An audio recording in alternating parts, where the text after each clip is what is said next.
Hi everyone, this is Noreldin. In Seeker's podcast, we're going to be talking about the problems and the misunderstandings that hold you back from being fluent, and how to get rid of them in order to speak English automatically and confidently, without even thinking about grammar rules or vocabulary, which means that our focus will be more on the spoken English. Now, with all that have been said, you've got to do the best to be the best. Let's get it started. Hello Seekers and welcome back. This is Noreldin, and today I'm going to be sharing with you a beautiful and meaningful story that you can derive a lot of benefits from, and hopefully you'll be able to implement what makes you a better person that cares for people and be good to them, and most importantly, doesn't wait for something in return.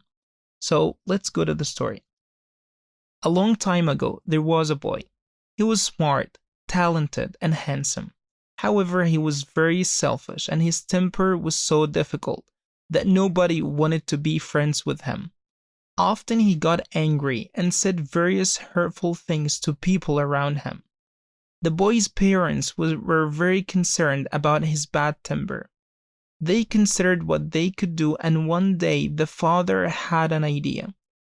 He called his son and gave him a hammer and a bag of nails. The father said, "My son, every time you get angry, take a nail and drive it into the old fence as hard as you can." The fence was very tough and the hammer was very heavy. Nevertheless, the boy was so furious that during the very first day he has driven 37 nails.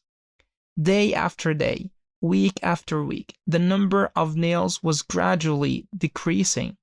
After some time, the boy started to understand that holding his temper is easier than driving nails into the fence. One day, the boy didn't need hammer or nails anymore, as he learned to hold his temper perfectly. So he came to his father and told about his achievement. Now, every time when you hold your temper all day long, pull out one nail. Much time has passed. At last the boy could be proud of himself as all the nails were gone. When he came to his father and told about this, he offered to come and take a careful look at the fence. "You did a great job, my son. Though pay your attention to the holes that left from the nails. The fence will never be the same. The same happens when you say hurtful things to people around you, as your words leave scars in their hearts like those holes in the fence. Remember, we need to treat everyone with love and respect, because it doesn't matter that you say you're sorry. The scars will not disappear." I'll be right back. Now, whether it's minor or major, whether it's general or specific, we can look at these examples and we can tease out some common themes, right? We get angry in situations that are unpleasant, that feel unfair, where our goals are blocked, that could have been avoided, and that leave us feeling powerless. This is a recipe for anger. But you can also tell that anger is probably not the only thing we're feeling in these situations, right? Anger doesn't happen in a vacuum. We can feel angry at the same time that we're scared or sad or feeling a host of other emotions. But here's the thing. These provocations, they aren't making us mad, at least not on their own. And we know that because if they were, we'd all get angry over the same things, and we don't. The reasons I get angry are different than the reasons you get angry, so there's got to be something else going on. What is that something else? Well, we know what we're doing and feeling at the moment of that provocation matters. We call this the pre-anger state. Are you hungry? Are you tired?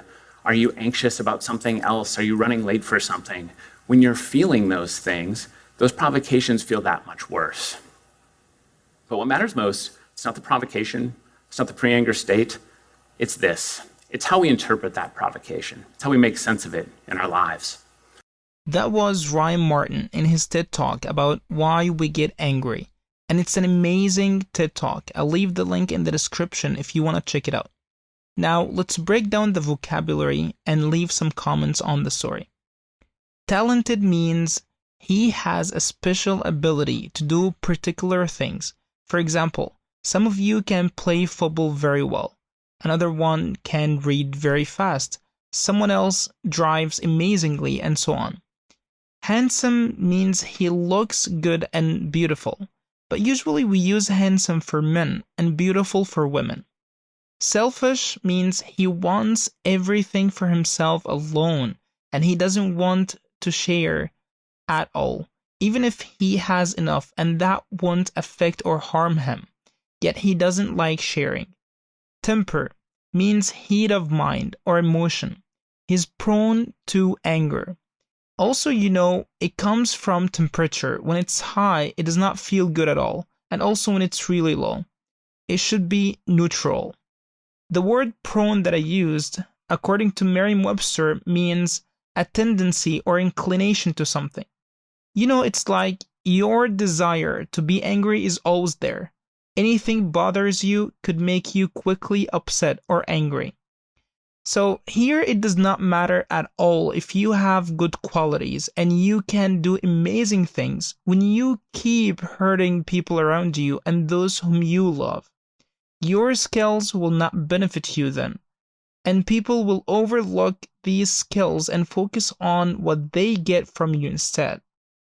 For example, a straight student who aces all of his classmates, and he's really skillful, and he's done this and that and got this prize and that certificate and so on and so forth.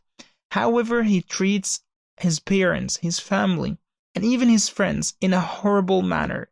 The question here, would you look up to that person? Would you like to be like him? Or on top of that, would you respect him or honor him? Absolutely not.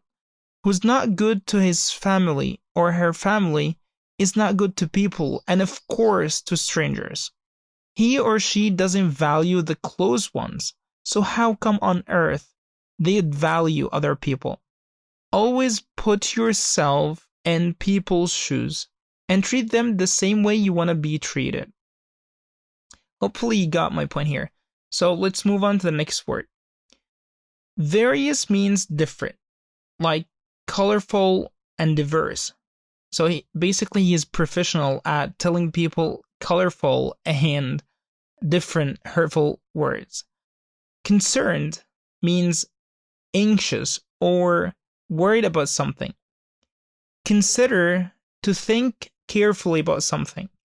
Fence, it's something like you put around your house to protect your house from strangers or bad people or any other things. So it could be made of wood or iron or whatever. Furious, so angry. Nevertheless, in spite of or however. And there is something beautiful here we need to point out, which is the father's wisdom and how he advised his son in a subtle way without hurting his feelings. You need here to think about it for a while, because sometimes some people don't know how to advise someone else, and they end up losing that person or embarrassing him or her. So you gotta think effectively how to deliver your advice without hurting others. You see, his father didn't even treat him the same way he treats people. He didn't talk about it at all, but he gave him an amazing solution. And the son was smart, to be honest here, enough to understand in the process that driving nails into the fence is harder actually than controlling his temper, and that when he decided to get rid of his bad temper. Again, you have people you love and care about, and saying you love them, it's not a proof. It's just a word. Rather, you show them your love through your actions so they can feel and see your love. Hope you liked the story, guys, and benefited from it. And I want to share with you 3 expressions that you can use when you're angry and you see someone else angry.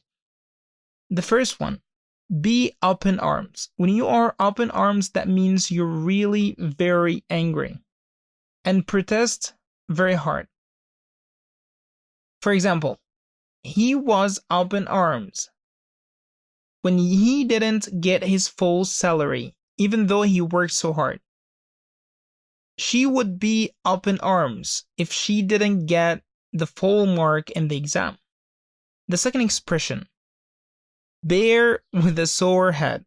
When you are like a bear with a sore head, that means you're very angry about something.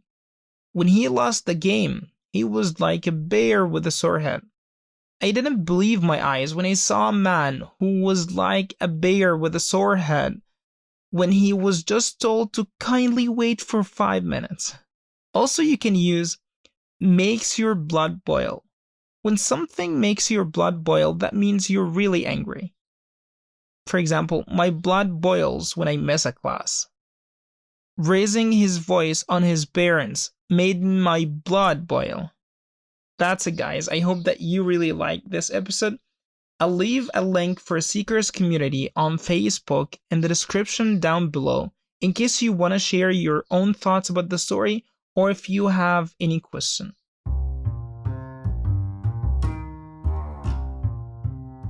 Thank you so much for listening, guys. I hope that you enjoyed this episode. Please feel free to share this with your friends and have a beautiful and wonderful day. See you next time.